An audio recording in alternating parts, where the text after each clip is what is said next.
Oh, hi, Wavelength. I hear you have some questions for me. My name is Sara Kannangara. I'm an indie pop artist, and I am performing at the Wavelength Festival Plus Conference on March 19th at Lula Lounge, and you should come. Before you do, here are some questions directed towards me that I shall answer for you. Question number 1.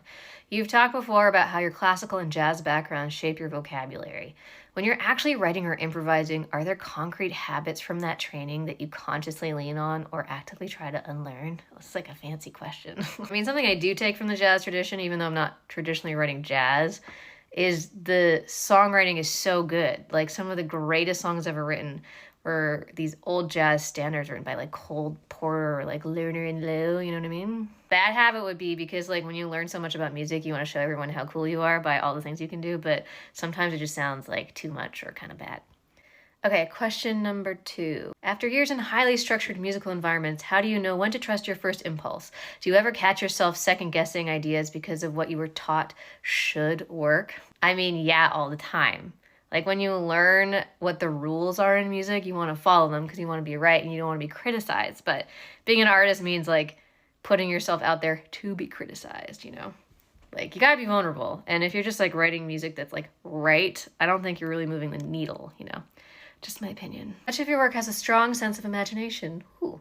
How do you see that playful, story-driven side influencing your music now, both in lyrics and live performance?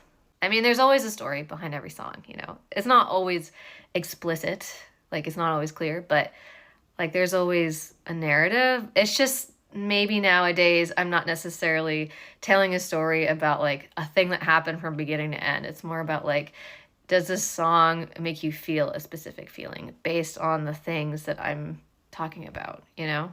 Your lyricism can feel piercingly honest. Whew. Has your relationship to vulnerability shifted as your audience has continued to grow? Yeah, I mean, I feel more vulnerable now than I ever have. I think when you get older and you keep doing music, it becomes clear how much you care about it. Because, like, you know, I guess you could go the other way. Like, there's some people that get older and they get more calloused and sad.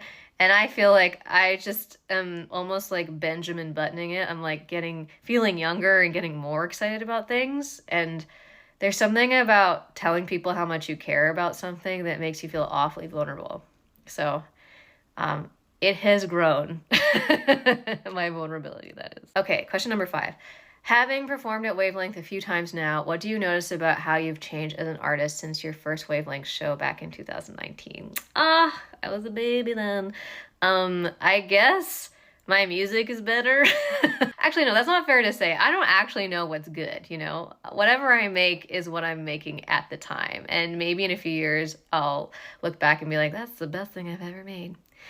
But to be honest, I've just changed because I've lived so much life, you know? And if anything, the set you're going to see is a much wiser, calmer Sara Kannangara. Okay, last question.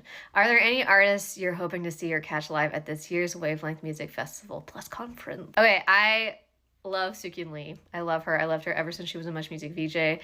I loved her when I saw her in Short Bus, that amazing film I watched on campus.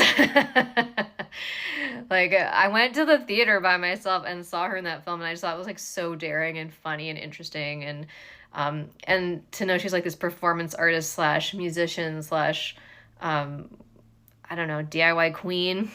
She's everything I want to be. So Sukyun Lee. That's all the questions. So come to my show March 19th, Sara Kannangara. I think you're gonna have a good time. Just saying.